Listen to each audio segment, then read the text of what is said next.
herzlich willkommen zum Vortrag zum Cybermobbing. Das Ganze ist eine Veranstaltung der Campus-Kampagne Universität Heidelberg, Respekt leben, Vielfalt fördern, miteinander gestalten. Wir hatten schon eine Auftaktveranstaltung, einen Ideenwettbewerb für Studierende. Da tagt die Jury noch. Wir werden jetzt bald die Umfrage starten. Da wollte ich Sie auch alle noch bitten, daran teilzunehmen. Die geht an alle Universitätsangehörige, an alle Studierende. Diese oder nächste Woche. Wir werden eine Podcast-Reihe haben. Wir zeigen am Weltfrauentag am 8. März einen Dokumentationsfilm und der heißt Picture a Scientist. Da kann man sich bei uns anmelden. Wir werden eine Podcast-Reihe haben und auch eine zentrale Website, die ist auch schon freigeschaltet von der Universität. Genau, und mehr will ich eigentlich auch gar nicht dazu sagen. Ich freue mich, dass Frau Tanja Kramper heute da ist, vom Polizeipräsidium Mannheim, aus dem Referat Prävention, Kriminalprävention, Opferschutzkoordination, die uns eben heute diesen Vortrag zum Cybermobbing präsentieren wird. Und da bedanke ich mich schon mal, freue mich und übergebe das Wort an Frau Kramper. Ja, hallo zusammen. Ich hoffe, Sie verstehen mich gut. Vielen herzlichen Dank, Frau von Knobelsdorf, für die Einladung, heute bei Ihnen sprechen zu dürfen, auch zu der Thematik Cybermobbing und Mobbing. Auch ein sehr, sehr wichtiges Thema. Sie haben es ja schon gesagt, ich komme vom Polizeipräsidium Mannheim. Wir sind zuständig für Heidelberg in den ganzen Rhein-Neckar-Kreis, also circa 1 Million Einwohner. Und ich darf dort im Referat Kriminalprävention arbeiten. Was machen wir? Von Amok bis Zivilcourage im Grunde alles. Also diese ganze Themenbreite ist groß und Aufgabe ist natürlich insbesondere zu schauen, wo können wir Projekte umsetzen, wie ist das subjektive Sicherheitsempfinden, wo sind Straftaten, welche Phänomene entwickeln sich und wie können wir dann aus Sicht der Polizei dagegen ankommen oder beziehungsweise welche Maßnahmen können wir ergreifen. Und eins, was uns da auch schon immer ganz bewusst geworden ist, wir als Polizei alleine schaffen das nicht. Da bedarf es tatsächlich ganz, ganz viele Netzwerkpartner. Und das ist auch ein Auftrag von mir. Ich bin auch noch die Opferschutzkoordinatorin des Polizeipräsidiums Mannheims und auch, da komme ich später nochmal, Geschäftsführerin von so Präventionsvereinen. Da gibt es auch eben einen in Heidelberg, wo wir ganz viel Netzwerkarbeit betreiben, denn nur so können wir entsprechend auch die einzelnen Dinge angehen, subjektives Sicherheitsgefühl stärken und auch Opfer schützen, dass sie überhaupt erst kein Opfer werden.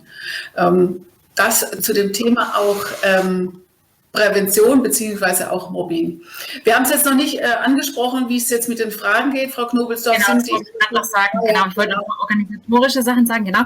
Wir hatten erst gesagt, wir hatten gemeint, Sie halten erst den Vortrag und dann können Fragen gestellt werden. Wenn es aber sehr pressiert, darf man gerne auch Zwischenfragen, vielleicht dann in der Chat-Funktion. Später kann man, wenn man eine Frage hat, gerne das Video auch anmachen und die stellen. Man darf aber auch einfach in den Chat schreiben und wir gucken, dass wir die dann alle beantworten. Ja. Ansonsten würde ich Sie immer auf Stumm schalten, damit man Störgeräusche vermeiden kann. Gut, dann übergebe ich Ihnen jetzt das Wort. Gut, die Präsentation können Sie ja schon sehen, das sind die Eingangsworte dazu, habe ich auch schon gesagt. Gehen wir mal weiter. Ich denke, Sie alle, die Sie da jetzt dankenswerterweise zuhören und zuschauen, ist Ihnen die Problematik oder Mobbing und Cybermobbing natürlich geläufig, bekannt, schon in gewisser Form und hoffentlich sind Sie selber noch nicht betroffen gewesen. Die Grundproblematik von Cybermobbing sehen Sie hier in diesem schönen Zitat von Q in Skyfall. Ich kann in meinem Pyjama an meinem Laptop noch vor der ersten Tasse Tee mehr Unheil anrichten, als Sie, James Bond, je verhindert haben.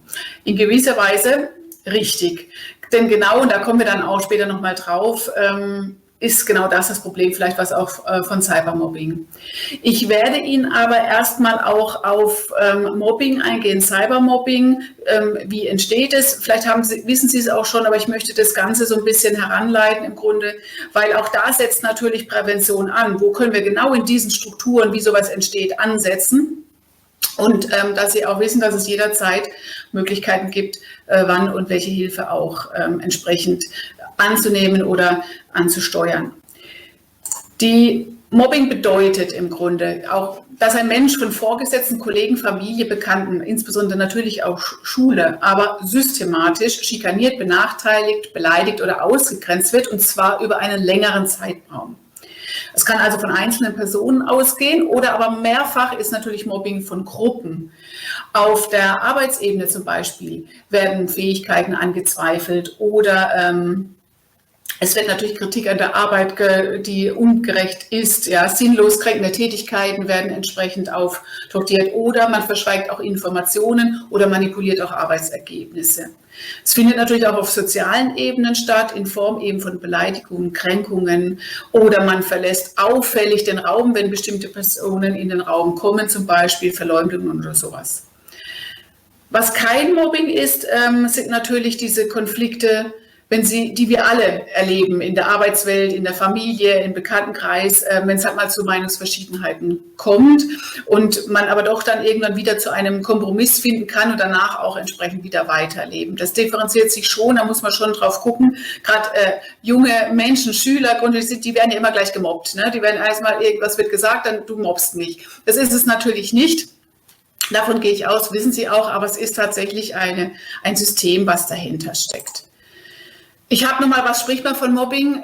Es gibt keine Legaldefinition eigentlich dazu. Das Landesarbeitsgericht in Thüringen hat mal festgesetzt, und so sehen Sie es auch hier, ich lese Ihnen das gar nicht alles vor, da haben wir es aber wieder, dieses fortgesetzte, aufeinander aufbauende und ineinander übergreifende entsprechend. Das sind eben die Verhaltensweise dieser Prozess. Wichtig hierbei, was mir nochmal wichtig ist, ist dieser wechselseitige Eskalationsprozess, also der keine klare Täter-Opfer-Beziehung zulässt, steht regelmäßig der Annahme eines Mobbing-Sachverhalts entgegen, so entschied auch das Gericht. Das heißt, das kommt auch später zu unseren Hilfemaßnahmen, die wir haben, dass wir eben nicht gleich dagegen attackieren, wenn ich in irgendeiner Form Cybermobbing erlebe, sondern es dann andere Handlungsfelder gibt, die wir dann beschreiten und eben nicht sofort zurückattackieren. Das war mir in diesem Punkt nochmal wichtig. Entsprechend das so dargestellt, sehen Sie hier Mobbing 4 Kennzeichen, das zusammengefasst. Wichtig, die Absicht, sehen Sie, die systematische Herabwürdigung, das Machtungleichgewicht, tatsächlich zwischen Opfer und Täter, fühlt ohnmächtig sozusagen die Häufigkeit und Dauer, sowie auch diese Perspektivlosigkeit für das Opfer. Also die Befriedigung eigener Bedürfnisse, Macht und Ansehen ist im Grunde ganz wichtig, um sein eigenes zu stabilisieren. Ich bin eben oben und ich möchte oben bleiben und deswegen entsprechend kommt diese Erniedrigung. Und wenn ich dann auch noch positive Resonanz aus meinem Umfeld erfahre, dann bestärkt sich mich in meinem Finden was in meinem Tun und dann mache ich entsprechend weiter. Der Knackpunkt bei Cybermobbing ist natürlich, dass unter Umständen die Einmaligkeit ausreichend ist. Jetzt habe ich gerade Ihnen erzählt, das auch einmal reicht nicht, ja, das ist dann eher die Cyberattacke. Aber natürlich, wenn wir von Cybermobbing sprechen, wissen Sie auch, kann vielleicht ein Bild tatsächlich, was im Netz dann eingestellt wird, von der letzten Party oder privat auch in irgendeiner Form ausreichend sein. Und die Besonderheit bei Cybermobbing ist eben der Verlust dieser privaten Schutzräume. Wie ein Eingriff ist 24/7. Wo wir früher vielleicht Mobbing in Schulen erlebt haben, dann war es halt so im Grunde, wenn dann die letzte Schulstunde war, ich gehe nach Hause, dann hatte ich erstmal Ruhe zum Ausatmen oder an der Arbeitsstelle etc. Das funktioniert leider bei Cybermobbing so nicht mehr. Ich habe das immer wieder, weil im Grunde der digitale mit dem analogen Raum ja verschmelzen. Aufgrund der mobilen Endgeräte, die wir haben und Laptops etc., verschmilzt es immer mehr und mehr. Und eben genau dieses enorm gesteigerte, feindselige, systematische Potenzial bedarf halt besonderer Aufmerksamkeit. Das Publikum unüberschaubar groß und unbekannt, das heißt im Grunde Verlust privater Daten im Netz. Dann auch hier Täter und Täterinnen handeln anonym, was wiederum diesen Online-Enthemmungseffekt steigert. Wir haben das auch, ich merke das jetzt bei Anrufe bei uns bei der Polizei, ist tatsächlich gehäuft jetzt auch vorgekommen, diesen ganzen Online-Unterricht, insbesondere im schulischen Bereich, haben Sie sicherlich auch schon gehört, kamen ja auch schon Nachrichten, rechtsradikale, pornografische Darstellungen wurden da entsprechend eingestellt. Auch da ist es so, auch gegenüber Lehrer und Lehrerinnen Beleidigungen sind vermehrt aufgetreten. Zwar ist es dort oftmals so, dass man es noch nachvollziehen kann, wer es vielleicht war. Wir hatten aber auch Fälle mit Androhung von Vergewaltigungen, wo sich extern jemand eingeloggt hatte, der natürlich das Passwort bekommen hatte von dem Schüler. Und das ging dann so schnell, dass auch keine Sicherung in Form von Screenshots etc., komme ich später auch nochmal drauf, gemacht worden ist. Also, was ich damit sagen wollte nochmal, dieser Online-Enthemmungseffekt ist tatsächlich sehr groß bei diesem Cybermobbing. Es kommen entsprechende erwiderte Kommentare zu, vielleicht eben zum Unterricht oder zu irgendwelchen anderen Aussagen von Mitschülern und Schülern. Das ist tatsächlich vermehrt aufgetreten und oftmals, jetzt im schulischen Kontext vielleicht, sieht man es eher, aber sonst sieht man eben nicht die fehlende Wahrnehmung, was passiert denn da mit der Verletztheit des Opfers, wie reagiert er denn entsprechend. Und das ist ein großer Knackpunkt bei Cybermobbing, dass ich eben das nicht sehe, wenn ich einem gegenüberstelle, du bist eine blöde Kuh, dann sehe ich eben nicht, wie reagiert die Person, ja. Und dann ist es natürlich viel einfacher, irgendwelche beleidigende Inhalte zu teilen oder zu schreiben oder Bilder zu posten.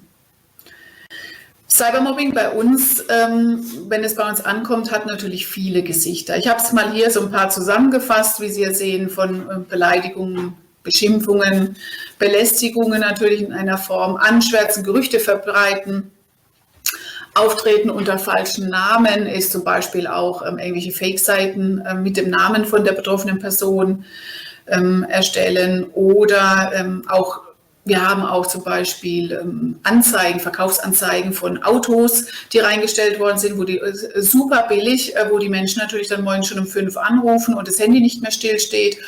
Oder jemand bestellt ständig Ware und lässt es anliefern an die Adresse von der betroffenen Person. Genauso hatten wir auch schon, dass jemand Anzeigen für sexuelle Angebote für die Person mit deren Handynummer einstellt, auch in Zeitungen abdruckt etc. Sowas fällt da alles drunter. Offene Androhung von Gewalt, Cybertweets haben wir natürlich auch, ist oftmals im schulischen Kontext zu finden. Und das Ausschließen hier meint insbesondere bei Online-Spielen kommt es sehr häufig vor. Ne? Früher, das ist so ein bisschen so ähnlich wie beim Sport damals, ne? Immer der als letztes übrig bleibt. Ja, das ist nicht so eine schöne Erfahrung, die man dann macht. Ja? Und ähnlich ist es auch beim Ausschließen bei diesen Online-Spielen. Damit wird auch entsprechend, können wir das unter Cybermobbing fallen lassen. Das letzte Wort ist Happy Slapping. Ich weiß nicht, ob Sie schon gehört haben. Das kommt bei uns tatsächlich auch häufig an. Hier ist gemeint eben natürlich, wenn jemand zusammengeschlagen wird und das wird dann auch ins Netz gestellt, dieses Video.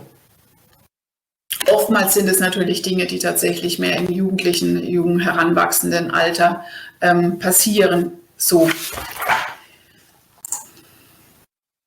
Ist denn Cybermobbing strafbar? Ich habe Ihnen jetzt gerade schon mal ein paar Sachen erzählt, aber es gibt keinen Straftatbestand tatsächlich für Mobbing.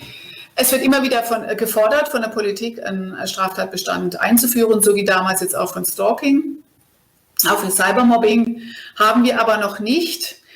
Deswegen fallen verschiedene Straftatbestände unter Cybermobbing sozusagen, die erfüllt sein können im Rahmen der Tathandlungen.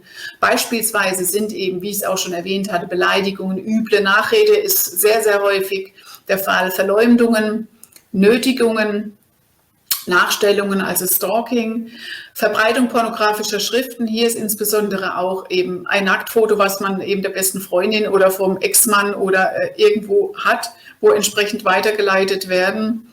Körperverletzungen passieren, da kann ich nachher auch noch mal was dazu sagen. Und Verletzungen an Privatsphäre. Hier sind wir eben mit dem Foto, mit diesen Bildern, die ich gerade erwähnte.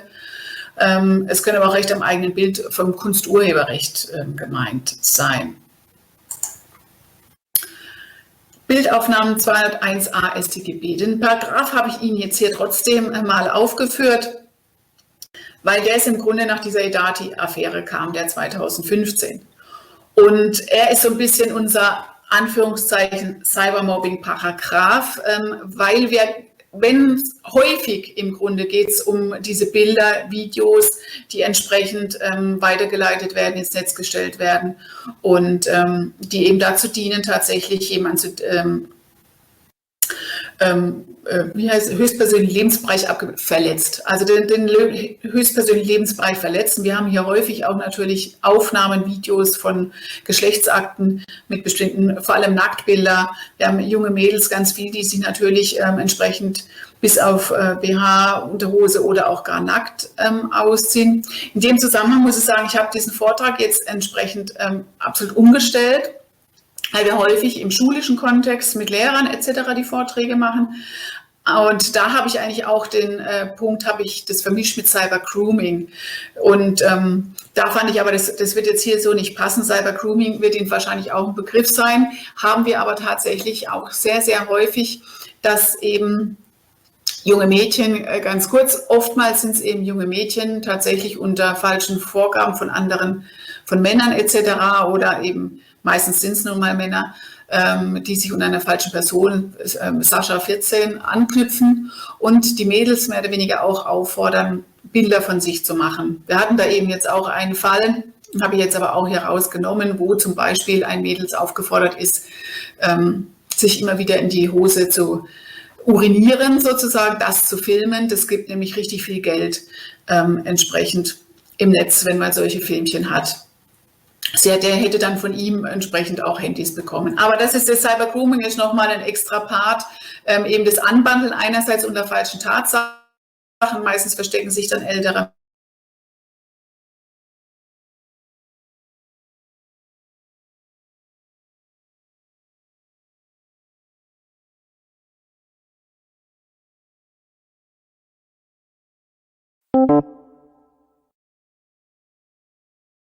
den Film von SWR, das weiße Kaninchen, der nimmt es wunderbar auf, dieses Teil Cyber-Grooming. Gehen wir aber weiter jetzt zu Cybermobbing, genau. Es gibt verschiedene Untersuchungen dazu, zu Sozialstruktur. Die sind auch schon etwas älter. Eine wollte ich Ihnen hier mal zeigen, die, wie gesagt, die ist schon etwas älter, aber sie hat sich im Grunde nicht vielfältig von anderen Umfragen, unterscheidet sich nicht. Klar ist, Cybermobbing findet natürlich zu 80% in sozialen Netzwerken statt. Ich habe vielleicht eingangs nicht ganz erwähnt, dass wir das im Grunde auch nicht trennen im Rahmen der Erfahrung, die wir machen und auch im Rahmen der Prävention, weil oftmals eben das analog und digital miteinander verwoben ist in einer Form. Aber 80% natürlich von Cybermobbing finden in sozialen Netzwerken statt. In dieser Studie, das hat jetzt, Entschuldigung, durch die Präsentation hier ein bisschen verschoben, ging es auch uns insbesondere im schulischen Kontext. Da war klar, dass 7% der Eltern gar nicht Bescheid wissen über Cybermobbing ihrer Kinder. Erschreckend hierbei 20% der Opfer leiden dauerhaft und deswegen auch, wenn Sie später merken werden, mein Hilferuf an Sie sozusagen, denken Sie dran, wir müssen helfen, die Opfer leiden viel zu lange. 50% in dieser Umfrage wünschen sich mehr Unterstützung in der Schule von den Lehrern. Und 73% der Zeugen von Cybermobbing sind unsicher und damit untätig. Und das ist auch ein Knackpunkt, wo wir von der Prävention ansetzen und auch Sie im Grunde da auch erreichen wollen. Denn das geht jetzt leider nicht hier mit meiner Präsentation. Normalerweise klickt es dann so alles nach und nach, kommt es dann. Sie kriegen es jetzt geballt auf eine Folie sofort dargestellt, aber wir kriegen das hin, dass ich das entsprechend nochmal klar machen will. Die Akteure im Prozess von Mobbing, Cybermobbing insbesondere. Verschiedene Wissenschaftler haben das so im Grunde herausgestellt. Es gibt natürlich den Opfer und das Opfer und den Täter, sozusagen, um sie klarzustellen. Und drumherum gibt es eben Assistenten, die im Grunde den Täter unterstützen, seine Taten auch umzusetzen, Schmiere stehen entsprechend oder sonstige Dinge machen. Oder eben Assistenten in der Form, auch, dass sie vielleicht auch mal einen Post absetzen, weil sie entsprechend dazugehören wollen. Oftmals ist es auch so, dass sie selber schon betroffen waren von Cybermobbing, haben auch Studien ergeben und dann mitmachen, weil sie einmal auch auf der anderen Gruppe sein wollen und auch nicht wieder selbst Opfer werden möchten. Zu dieser Gruppierung gehören auch diese Klaköre hinzu. Das sind im Grunde die Verstärker nochmal. Das sind diejenigen, bildlich gesprochen, die im Kreis drumherum stehen würden und applaudieren, jawohl, weitermachen. Ja? Oder die eben das Bild auch teilen oder einen Daumen hoch entsprechend einen Post einstellen beispielsweise. Das sind eben genau diese Gruppierungen. Die andere Akteure im Prozess ist eben das Opfer selbst, der Betroffene selbst. Da gibt es die Verteidiger, die zu dem Opfer stehen und sagen, das geht nicht, finden wir nicht in Ordnung. Und dann gibt es eben, das sind im Vorfeld die 72% Unbeteiligte, die Wegschauer und Außenstehende. Und das sind im Grunde diejenigen, die wir auch insbesondere erreichen wollen. Weil wir sagen, es ist so eine große Gruppe und es ist absolut schade, die entsprechend, die brauchen wir, um da anzusetzen und es eben zu verhindern und auch dem Opfer beizustehen. Muss ich mal gucken, wo ich richtig draufklicke. Hier gibt es noch eine andere Studie von der Katharina Katzer, die macht sehr viel in diesem Bereich. Und auch die verstärkt es oder bekräftigt es nochmal im Grunde. Wenn Sie hier sehen, Täter, Assistenten und Verstärker machen 35% aus in der Struktur. Und Opfer, Verteidiger und Außensteher sind oftmals die viel größere Gruppe eigentlich. Die Gruppe, die das eigentlich nicht gut finden, dass es da Mobbing gibt. Ja? Und deswegen ist uns klar, eigentlich ist diese Gruppe viel größer und die müssen wir erreichen, dass entsprechend die sich gestärkt hinter oder beziehungsweise vor das Opfer stellen. Und ich muss immer hier gucken, dass ich richtig auf diesen Pfeil gucke. Es gibt hier verschiedene Phasen in diesem Prozess zu Cybermobbing. Und zum einen eben ist es diese Testphase, die erste Phase. Wer eignet sich am besten zur Erniedrigung?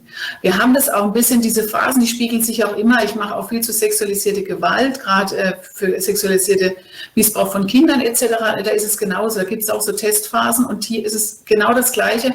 Wer eignet sich denn am besten zur Erniedrigung in diesem Punkt? Die zweite Phase macht so in dem Mobbing ein bisschen fest, die Differenzierung der Rollen wird hier festgelegt. Das heißt jetzt eben auch im Umfeld, im Arbeitsumfeld beispielsweise. Ja. Ich spreche jetzt nicht natürlich von dem einmaligen Bild, aber auch hier ist es so, einer stellt es ein, der andere verteilt es, der nächste kommentiert es, dann sind wir auch in diesen Rollen genauso drin.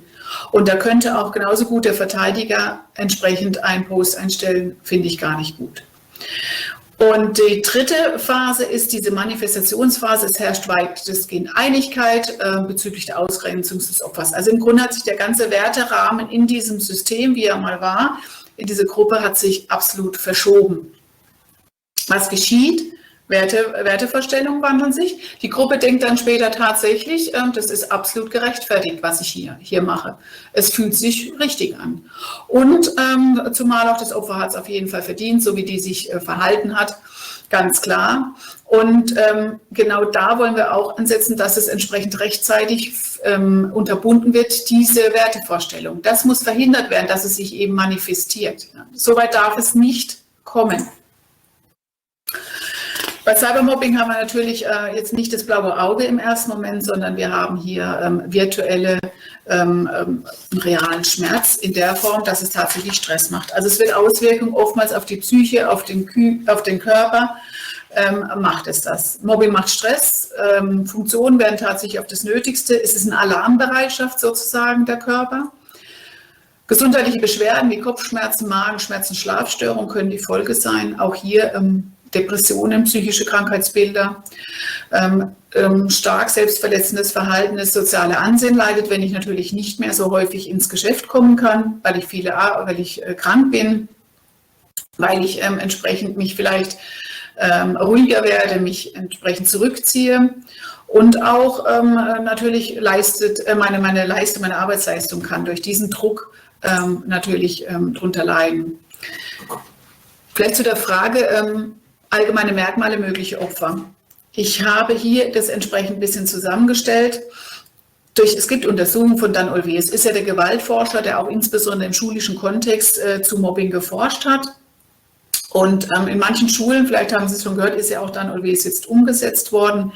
Wir haben zugänglich immer mit Konfliktkultur gearbeitet, weil es ein Mehrebenenprogramm ansetzt. Ich sage das deshalb, weil es natürlich in diesen Strukturen gab es dann auch Untersuchungen und in diesem Kontext hat sich gezeigt, dass natürlich häufiger vielleicht Leute Opfer von Mobbing werden, die unsicher und passiv sind, eben emotional wenig robust, können sich schlecht wehren sozusagen, haben Mühe, sich körperlich, verbal durchzusetzen. Oftmals ist es natürlich auch auf Mobbing, Cybermobbing. Wie gesagt, das kann man in den meisten Fällen schlecht trennen.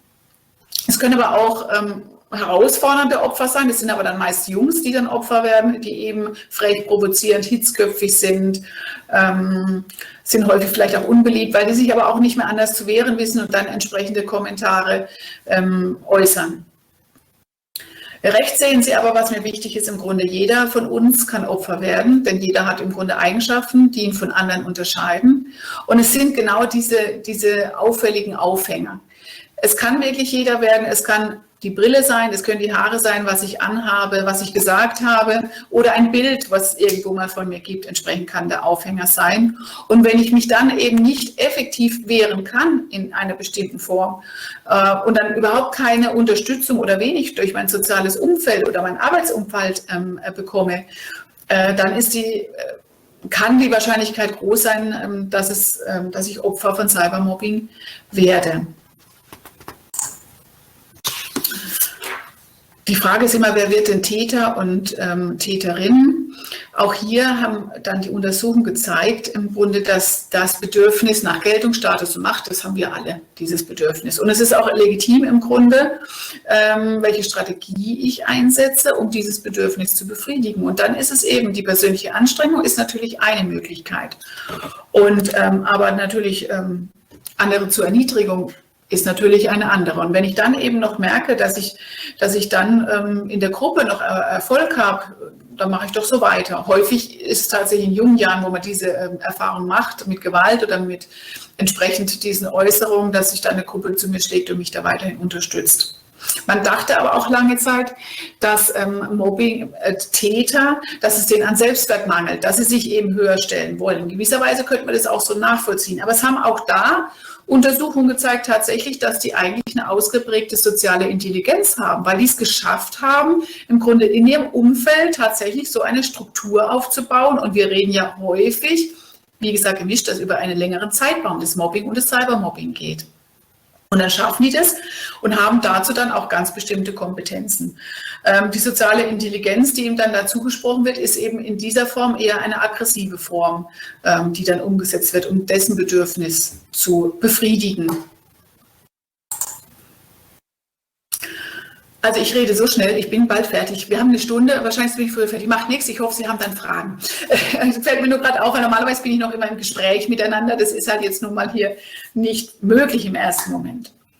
Zu den polizeilichen Empfehlungen. Jetzt habe ich Ihnen ganz viel erzählt zu Strukturen, wie entsteht es, wo entsprechend ordnen wir Täter, Opfer, was sind die Akteure und wie ist der Prozess.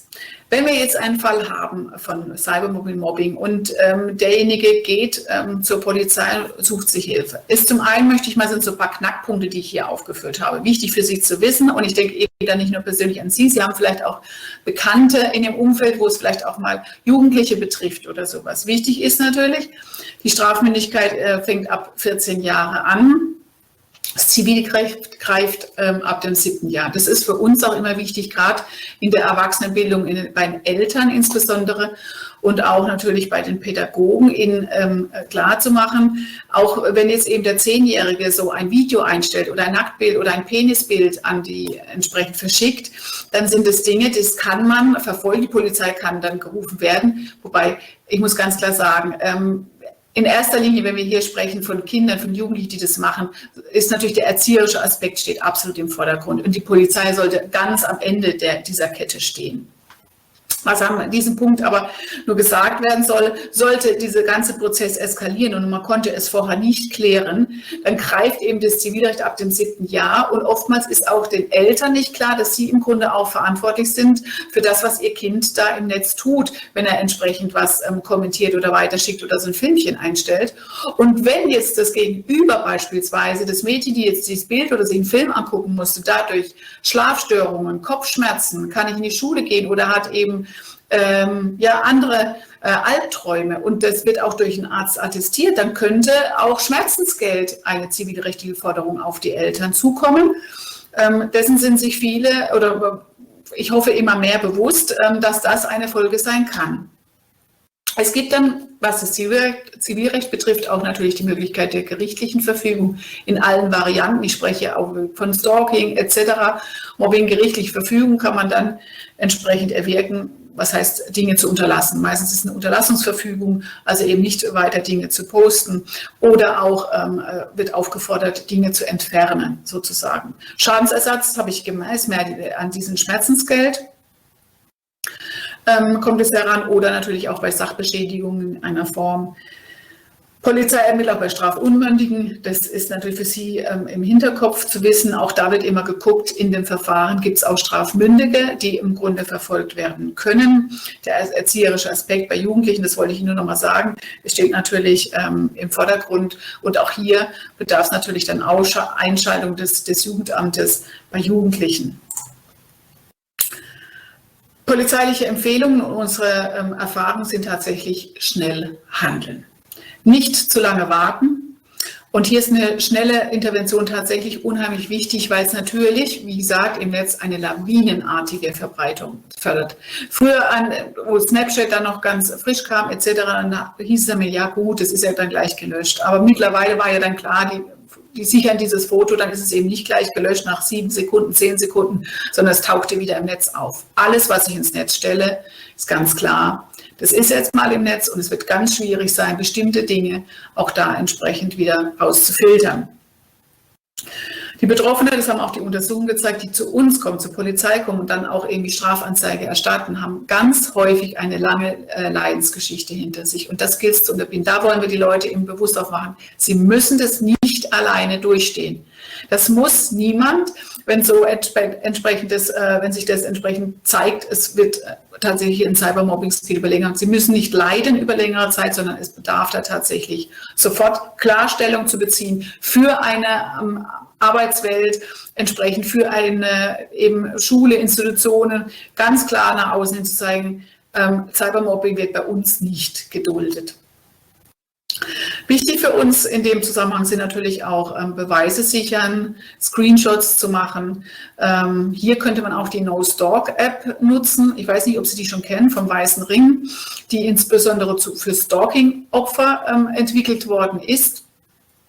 Die kann man aber auch wunderbar, weil wenige immer einen Notizblock und einen Stift dabei haben, Sie als Studierende vielleicht dann schon häufiger vielleicht mal, wenn es dann auch mal wieder wenn wir wieder normale Zeiten haben, dass Sie unterwegs sind, aber die meisten haben irgendein mobiles Endgerät dabei. Und so eine App da drauf ist tatsächlich gut. Wir haben das auch, ich durfte selber beim Weißen Ring da mitarbeiten, jetzt, die das gemacht worden ist, und es ist tatsächlich auch so, dass wir die Daten auch nutzen können. Das wird eben entsprechend ganz sicher gespeichert. Und wir haben auch an jeder Polizeidienststelle tatsächlich internetfreie Rechner, wo wir auch solche Dinge dann sichern können, die auch vor Gericht zählen, die Dateien, die dort gesichert werden, sei es Sprachnachrichten, Notizen, die Sie machen, Fotos, die Sie machen, etc., wird alles dort gesichert und können dann auch ins Ermittlungsverfahren mit einfließen. Und deswegen auch schnell handeln. Tatsächlich sind Verbindungsdaten, werden oft nur wenige Tage gespeichert. Ich habe Ihnen eingangs erwähnt, diesen Fall, wo wir dann auch eine Schule hatten mit diesen pornografischen Dingen und der Androhung der Vergewaltigung. Auch da war es so, man hat nicht relativ schnell, es war ja auch klar, alle waren überfordert, oben zum Beispiel den Link, beziehungsweise geschaut, wer war das genau, wie viel Uhr war das, wann war derjenige drin, was war dann für eine IP-Adresse hinterlegt, dass man das ermitteln konnte. Das ging eben nicht und die Daten werden tatsächlich halt natürlich nicht lange gespeichert. Botschaft von uns in allen Bereichen: Wehren lohnt sich. Auch hier, ja, Zeichen setzen, Gefahren ermitteln. Also Cybermobbing wird nicht geduldet und ich wiederhole mich vielleicht, aber es ist mir halt einfach absolut wichtig, weil ich es mit so vielen Menschen zu tun habe, insbesondere auch Cyberstalking, die da wirklich lange leiden, bis sie dann den Weg zur Polizei gehen, was natürlich auch verständlich ist, vielleicht natürlich ist eine Hürde und es ist auch nicht immer einfach, dass man dann alles los ist, sondern wird es vielleicht auch nochmal schwer, aber es tatsächlich dieses Leiden hat manchmal, wenn derjenige nicht aufhört, sonst findet dann kein Ende. Und das ist ja nicht lebenswert in dem Sinne, dass man sich immer wieder quält. Das muss niemand. Was machen wir auch Polizei? Zum einen, wenn wir was von einer Straftat erfahren, unterliegen wir dem Strafverfolgungszwang, also wir müssen dann auch ermitteln. Und andererseits machen wir diese Art Gefährderansprache. Die Erfahrungen sind hier einfach sehr gut, auch statistisch belegt, weil wir schon sehr, sehr lange mit dem Zentralinstitut in Mannheim zusammengearbeitet haben bei Stalking und haben da auch entsprechend immer Fragebögen ausgefüllt von den Betroffenen, auch dahin geschickt. Und dann hat sich auch gezeigt, diese Gefährderansprache, das heißt, wir suchen den Täter, die Täterin in dem Bereich auch Mobbing auf und führen auch ein entsprechendes Gespräch und werden dann nochmal deutlich machen, welche Folgen das noch haben könnte, wenn man nicht aufhört mit dem Cybermobbing, explizit Stalking.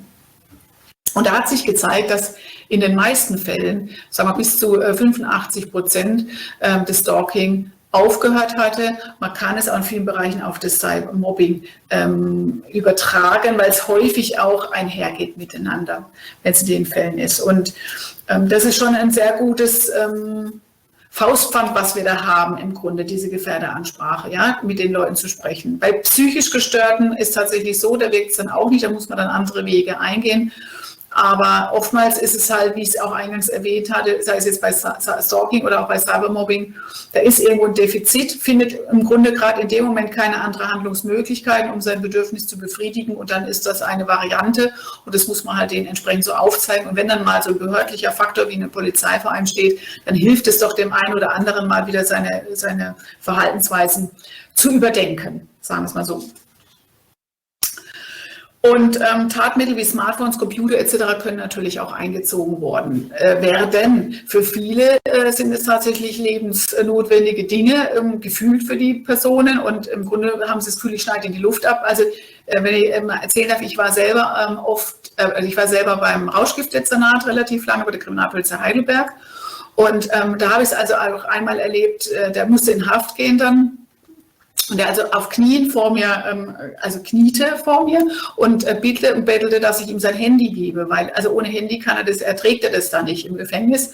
Und das Gefängnis fand er gefühlt nicht so schlimm, aber dass ich ihm das Handy, dass wir das beschlagnahmt haben und sichergestellt haben, das war für ihn unfassbar. Ich bin ja nicht so, ich habe ihm dann 2, 3 Nummern abschreiben dürfen, dass er dann auch vom Gefängnis aus dort anrufen kann. Aber da wurde mir so bewusst, also er hat fast gedacht, er muss jetzt sterben, weil er dieses Handy abgeben muss.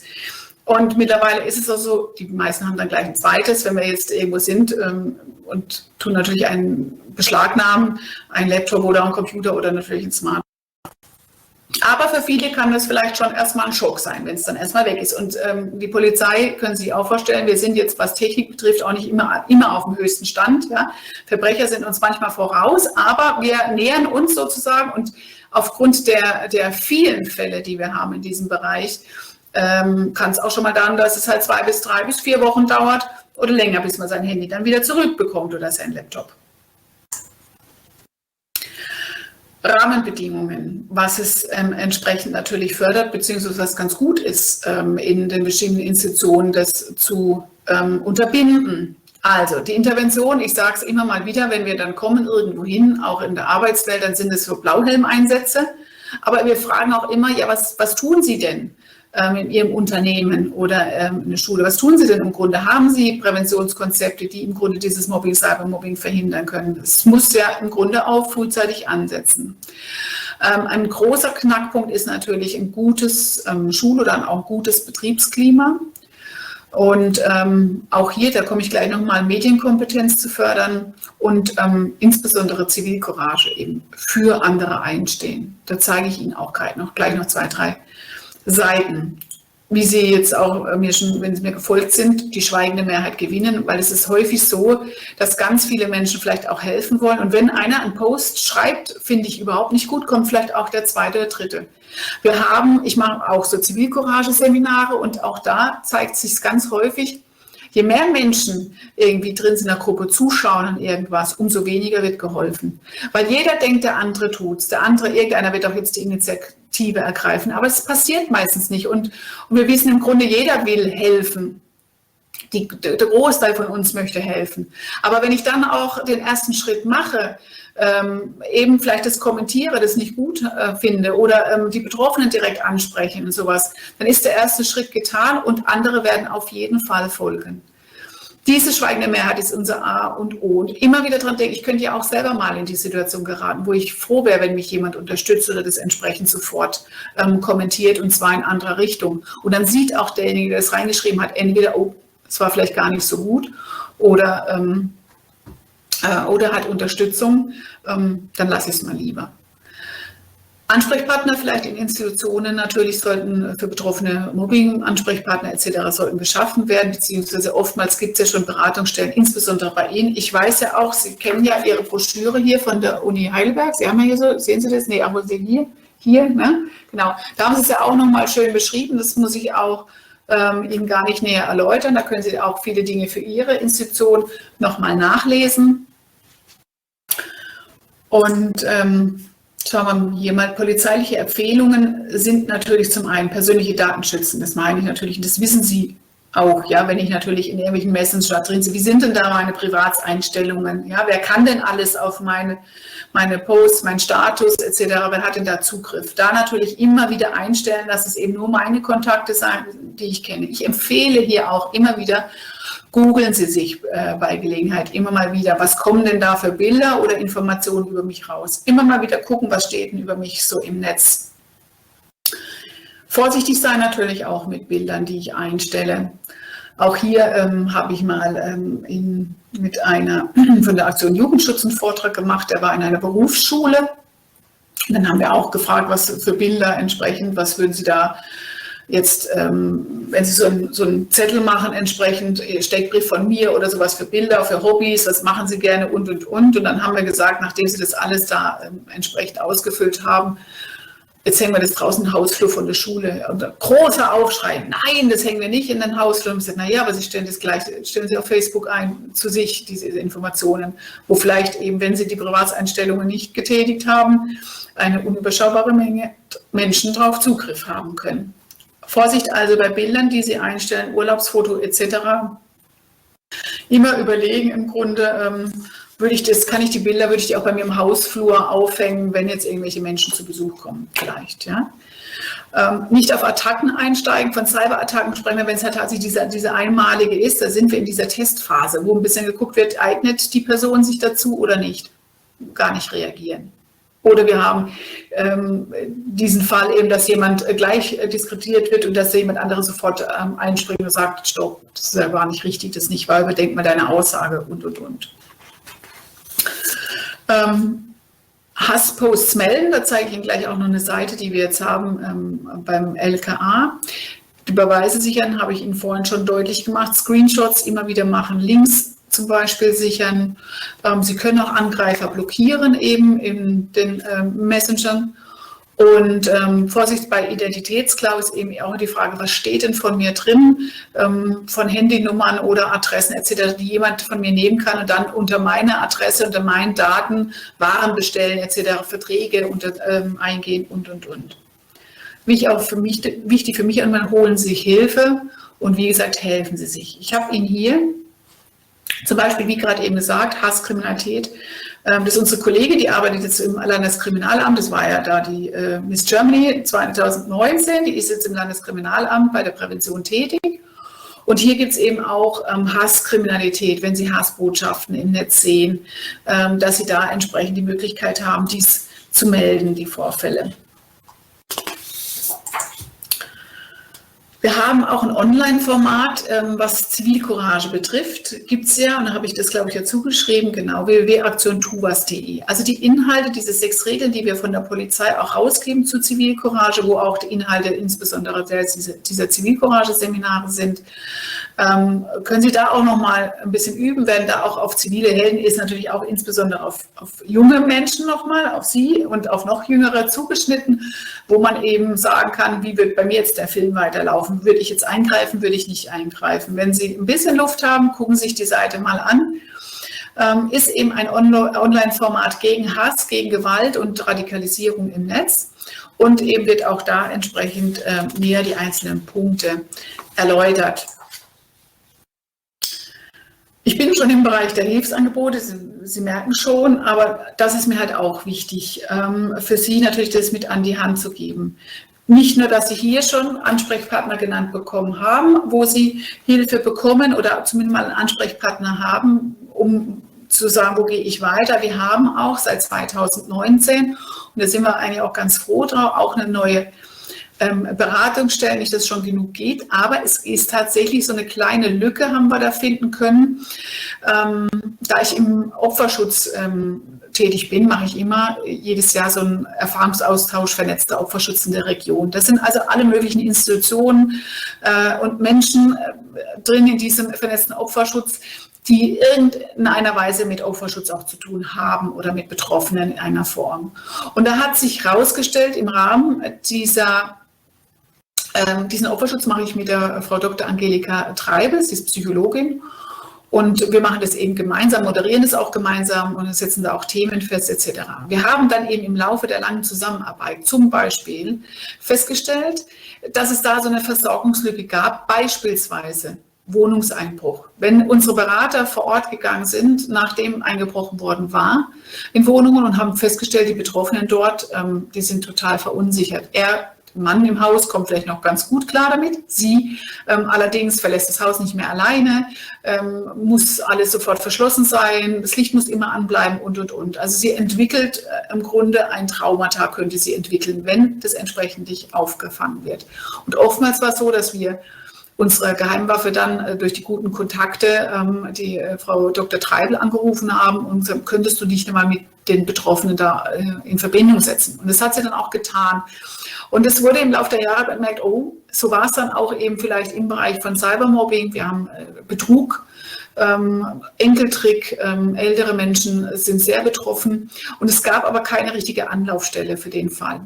Wir haben jetzt eine geschaffen, wo es heißt, belastende Ereignisse. Also was mich tatsächlich belastet, ich komme damit nicht klar. Mein Umfeld kann das vielleicht gar nicht nachvollziehen. Auch zum Beispiel das Romance Scamming, ja, diese romantische Anbahnung, und dann wird im Grunde nur Geld gefordert. Haben wir auch viele Betroffene. Und diese Beratungsstelle ist im Grunde so, erstens, sie ist sehr eng an die Polizei geknüpft in der Form, dass alle Polizeibeamte mit so einer Karte ausgestattet sind. Und wenn die vor Ort irgendwo sind und wissen, irgendwie die Menschen, die sie jetzt gerade angetroffen haben oder mit denen sie gerade zu tun haben, die haben irgendwie ein Problem damit. Die merken, da stimmt was nicht, die kommen damit nicht klar. Und dann haben sie die Möglichkeit, dann kriegen sie eben diese Informationen über Beko Rhein-Neckar.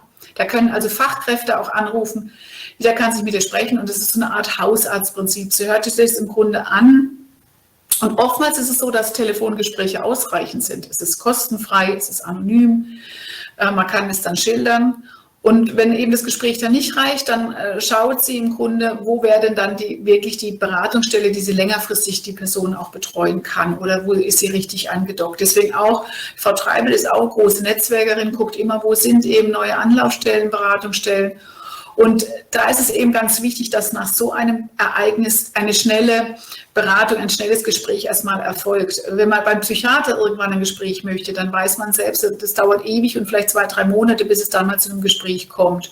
Und aber um Traumata tatsächlich zu verhindern, bedarf es oftmals einfach dieser Psychoedukation zum Beispiel, relativ schnell wird gehandelt. Ich habe jetzt lang ausgeholt, ist aber wichtig, weil diese Themenbereiche erstens für Sie, dass Sie es mal wissen, es gibt diese Beratungsstellen in allen möglichen Varianten und es muss keine Straftat vorliegen. Wie es jetzt oft beim Weißen Ring beispielsweise, den sage ich Ihnen auch noch, da gibt es auch ein Opferhilfetelefon für Cybermobbing. Da war es aber immer so, da musste auch eine Straftat vorliegen, dass entsprechend gehandelt wird. Das ist jetzt hier eben tatsächlich, es kann ganz niederschwellig, es kann sein, der Opa ist gestorben und ich weiß nicht, wie es meinem Enkel nach langem Hin und Her, die Umfeld, sowas hatten wir auch einen Fall, also die Frau Treibel. Oder viel, muss man sagen, ist tatsächlich im Bereich sexualisierte Gewalt, Mobbing, da gibt es aber dann auch Fachberatungsstellen, Betrug, Wohnungseinbruch etc. Lange Rede, kurz Sinn, Beko Rhein-Neckar. Hier wollte ich Ihnen aber auch noch, bevor ich es vergesse, zu den Beratungsstellen sagen, die Gewaltambulanz Heidelberg kennen Sie sicherlich vielleicht auch schon natürlich, eingerichtet für Opfer von häuslicher Gewalt, die eben noch nicht den Schritt gehen möchten, zur Polizei den Partner, die Partnerin anzuzeigen, haben da aber die Möglichkeit, eben Spuren sichern zu lassen von einem täglichen Übergriff oder der Verabreichung von K.O.-Tropfen beispielsweise. Also jeder kann da hingehen, der entsprechend Spuren sichern lassen möchte oder den Verdacht hat, dass er eben unter K.O.-Tropfen gesetzt worden ist etc. Auch das kostenneutral. Ich sage es nur, dass Sie das schon mal gehört haben. Gewaltambulanz Heidelberg, gibt es eine Handynummer, können Sie auch rund um die Uhr anrufen und auch da Spuren sichern lassen. Ich habe mir das deswegen noch, wollte ich das sagen, weil es natürlich auch weiter Cybermobbing natürlich auch noch andere Formen geben kann. Ich habe es vorhin von Körperverletzungen, die in Kombination mit Mobbing stehen und ich aber tatsächlich den Schritt zur Polizei noch nicht gehen möchte. Ich möchte es jetzt aber sichern, ist es so oder bilde ich mir das nur ein oder was ist es? Auch da haben Sie eben die Möglichkeit, an diese Gewaltambulanz hinzugehen und Spuren zu sichern. Genauso vielleicht gerade, by the way, wenn ich gerade dabei bin, ne? Wenn ich gerade so einen Flow habe, Luisa ist hier, sagt Ihnen vielleicht auch was, ist ja die Kampagne, allerdings haben wir jetzt durch die Pandemie, besteht die Gefahr jetzt erstmal nicht mehr, dass ich sexuell irgendwie belästigt werde im Bereich der Kneipenszene, irgendwie dort vor Ort oder dass eben dann jemand auf mich zukommt, nur dass Sie schon mal gehört haben, da hat ja auch die Stadt Heidelberg und auch die Stadt Mannheim, Luisa ist hier umgesetzt, sehen Sie auch an entsprechenden Plakaten, Postern in verschiedenen Kneipen. Das heißt, wenn Sie sich da an das Thekenpersonal, an Security mit dem Satz Luisa ist hier wenden, dann werden erstmal nicht groß Fragen gestellt, sondern Sie werden im Grunde aus dem Gefahrenbereich ohne große Frage nach hinten in die Küche oder sonst in den Raum separiert erstmal weggebracht aus der Situation. Und dann kann man eben überlegen, wie geht es jetzt weiter, was mache ich, kommt eine Freundin zu, Sie könnten hinten raus oder rufen Sie die Polizei entsprechend. Nur, dass Sie es mal gehört haben, weil eben auch das Cyberstalking kann in Stalking übergehen, kann in Mobben. Die Grenzen sind ja da nicht klar abzustecken, sondern tatsächlich oftmals sehr fließend. Jetzt komme ich schon zur vorletzten Seite und wichtig war mir hier nochmal, dass natürlich auch viele Mobbing-Themen im Netz zu finden sind. Was ich noch, genau das wollte ich noch sagen bezüglich Gewaltambulanz. In dem Rahmen von Cyberstalking, Cybermobbing, wenn Sie da entsprechend diese Kopfschmerzen, diese Magenschmerzen, können nicht mehr schlafen oder sowas, auch da scheuen Sie sich nicht zum Hausarzt zu gehen. Und auch wenn es später doch mal zu Verfahren kommt und Sie brauchen etwas, um entsprechende Verfügung zu erlassen, dann kann man den Arzt von der Schweigepflicht entbinden und dann können die Dokumente zum Beispiel zu eben Kopfschmerzen, Magenschmerzen, sonstige Infektionen, psychischer Natur natürlich auch, kann man das extra dokumentieren und kann das auch heranziehen, beispielsweise als Beweise. Das war mir noch wichtig, auch das sollte man dran denken, den Hausarzt auch, wenn, kann man das in der Akte sich erstmal notieren lassen, bis man vielleicht dann doch die Unterlagen benötigt. Wie Sie sehen, stehen hier eine Menge, noch hinsichtlich YouPort ist eher für Kinder und Jugendliche gedacht, natürlich Nummer gegen Kummer. Hier steht auch nochmal der weiße Ring drauf, die haben ein Opfertelefon in allen möglichen Bereichen und auch eben zu Cyberstalking. Die Nummer habe ich nicht draufgeschrieben, die ist die 16606. Können Sie aber, wenn Sie den weißen Ring im Grunde aufrufen, werden Sie da natürlich auch geleitet zu bestimmten Themen. Wichtig auch hier immer ist polizei-beratung.de. Da haben Sie auch nochmal entsprechende Zusammenfassung zu bestimmten Bereichen, was auch die Prävention betrifft. Rechts sehen Sie jetzt auch die Präventionsvereine, die ich ganz am Anfang erwähnt hatte. Ich bin eben Geschäftsführerin von Prävention Rhein-Neckar. Wir haben die Unterseiten digitale Bildung, Prävention. Auch hier werden ganz viele Vorträge gehalten zum Bereich, kann man entsprechend in die Institutionen, die Schulen holen. Wir haben jetzt auch eine neue Reihe, die heißt Ufbasse, wo wir uns zusammengeschlossen haben mit der PH Heidelberg und mit dem Medienzentrum und das Polizeipräsidium und eben auch die Vereine, wo insbesondere digitale Bildung und Prävention auch Themenbereiche abgedeckt werden, wie auch Cybermobbing. Der Schwerpunkt liegt jetzt entsprechend mehr bei Schulen tatsächlich, aber auch hier drunter, unter dieser digitalen Bildung und Präventionsseiten finden Sie auch andere Veranstaltungsmöglichkeiten für Erwachsene. Die 3 Präventionsvereine, die die Region hier abdecken, der Kreis, dann gibt es noch Sicheres Heidelberg. Auch er ist ja hier in Kooperationspartner, das ist der Herr Greulich, der auch immer mit der Frau Knobelsdorf da Gespräche aufnimmt und auch zum Beispiel hier die Möglichkeiten haben, zum Beispiel Zivilcourage-Seminare zu fördern. Dann haben wir noch genau den gleichen Verein, SIMA Mannheim, das ist eben Sicherheit in Mannheim. Warum sage ich das noch? In diesem Präventionsverein haben wir tatsächlich ein sehr, sehr großes Netzwerk. Alle Kommunen sind, im Grunde bei mir sind alle Kommunen des Kreises beteiligt und Mitglieder. Es sind immer jeweils die Oberbürgermeister und der Polizeipräsident im Vorstand. Und auch hier haben wir ganz viele Möglichkeiten, Projekte, die Sie initiieren, zu überlegen, wie können wir miteinander verbinden, was können wir vielleicht auch finanziell unterstützen, was können wir fördern. Auch für Sie einfach möchte ich Ihnen das mitgeben, wenn Sie Ideen haben im Bereich Prävention, Kriminalprävention, Opferschutz oder da aktiv werden, melden Sie sich gerne bei uns. und vielleicht kann man das eine oder andere eben dann anstoßen oder auch umsetzen oder entwickeln gemeinsam. Ja, wir sind da sehr, sehr offen und im Grunde auch auf Ihre Hilfe und Unterstützung angewiesen. Zusammenfassend nochmal zu Mobbing, Cybermobbing gibt es viel und vielleicht habe ich auch jetzt das eine oder andere natürlich vergessen, aber vielleicht haben Sie die eine oder andere Frage auch und wenn nicht, ich bin auch immer erreichbar. Sie sehen auch gleich meine Kontaktdaten. Aber so ein bisschen eben die Kultur des Hinsehens fördern, das ist ganz, ganz wichtig bei Mobbing tatsächlich. Es muss schnell gehandelt werden, das war Ihnen klar, die Verbreitung ist ja wahnsinnig und im Grunde auch respektvoller Umgang im Netz ist das A und O und jetzt insbesondere auch im Rahmen der Pandemie zeigt uns das immer mehr, dass wir im Grunde einen respektvollen Umgang auf jeden Fall brauchen und auch umsetzen und auch leben sollten.